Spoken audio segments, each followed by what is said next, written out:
अस्सलाम वालेकुम। News with views के साथ मैं हूं अली रज़ा शाह और आप देख रहे हैं यूट्यूब चैनल। नाजरीन, गवर्नर पंजाब के हवाले से एक अहम एक्शन लिया गया है।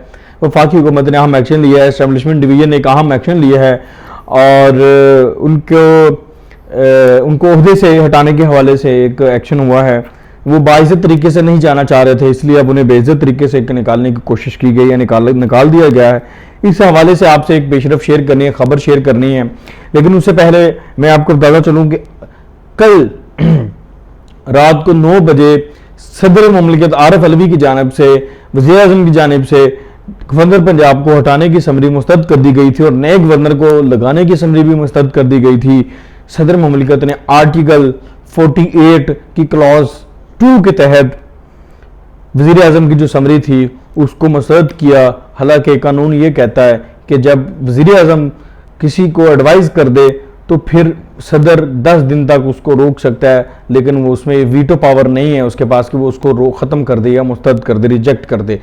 दूसरी तरफ सदर मुमलिकत ने आर्टिकल 101 की क्लॉज 3 का इस्तेमाल किया और जो उमर सरफराज चीमा साहब हैं, जो करंट गवर्नर थे, उस वक्त जब उन्होंने ये इस्तेमाल किया, इख्तियार तब थे, उनको कायम रखने का, ओहदे पर बरकरार रखने का जो है वो इख्तियार इस्तेमाल करते हुए ओहदे पर बरकरार रखने का हुक्म दिया।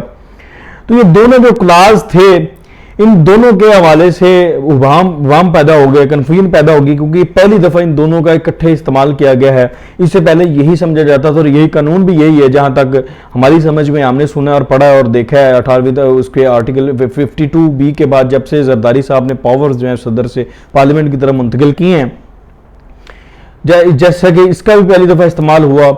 इससे पहले आर्टिकल 5 का असम्बली के अंदर पहली दफ़ा इस्तेमाल हुआ, तरीके अदम के बाद रिजेक्ट हुई, तो वो मामला भी अदालत में चला गया। अब ये मामला भी अदालत में जाता हुआ नज़र आ रहा है, यानी कि नज़र आ रहा है कि अब ये जो है इसकी तशरीह के लिए सियासी जमातें अदालत में जाएंगी।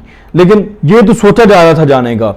इस दौरान रात गए एस्टेब्लिशमेंट डिवीजन ने, चूंकि 10 दिन पूरे हो चुके थे दूसरी समरी के बाद, चूंकि दूसरी समरी जब सदर की तरफ, वज़ीर आज़म की तरफ जानिब से भिजवा दी जाती है सदर को, तो फिर 10 दिन के अंदर बाद वो जो गवर्नर है वो रिमूव कंसिडर किया जाता है कि वो हटा दिया गया है और फिर नए गवर्नर की तैनाती तक जो है वो स्पीकर पंजाब असम्बली जो भी किसी भी सूबे का हो वो गवर्नर कायम गवर्नर बन जाता है।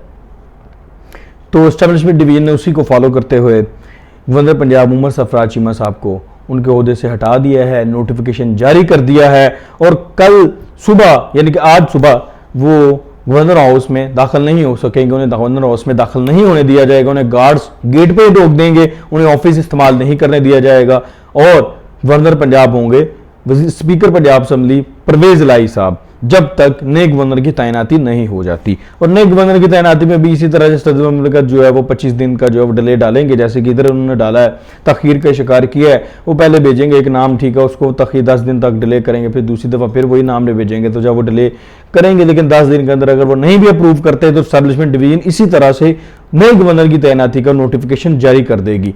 अब यहाँ पर सवाल ये पैदा होता है कि उमर सरफराज चीमा साहब अगर इज्जत से चले जाते तो क्या था? यही हम सुबह बात कर रहे थे कि इज्जत से जाने में क्या मसला था। अब आपको बेइज्जत करके निकाला गया है, धक्के देके निकालने वाली बात होगी ना कि आपको ये कहा गया आपके बारे में कि इनको ऑफिस इस्तेमाल ना करने दिया जाए, इनको ऑफिस में दाखिल ना होने दिया जाए, तो आपकी इज्जत क्या रह जाती है यहाँ पर? आप अगर इज्जत से चले जाते, सिस्टम चलने देते, आईनी बहरान ना पैदा होने देते, अदारों में तकड़ाव ना पैदा करने की कोशिश करते, तो क्या हो जाता? ठीक है, ये तो तय है कि सारी पावर्स जो हैं वो वजीर आजम के पास हैं, वो कैबिनेट के पास है, वो पार्लियामेंट के पास हैं, सदर पास दाखाने का काम करता है।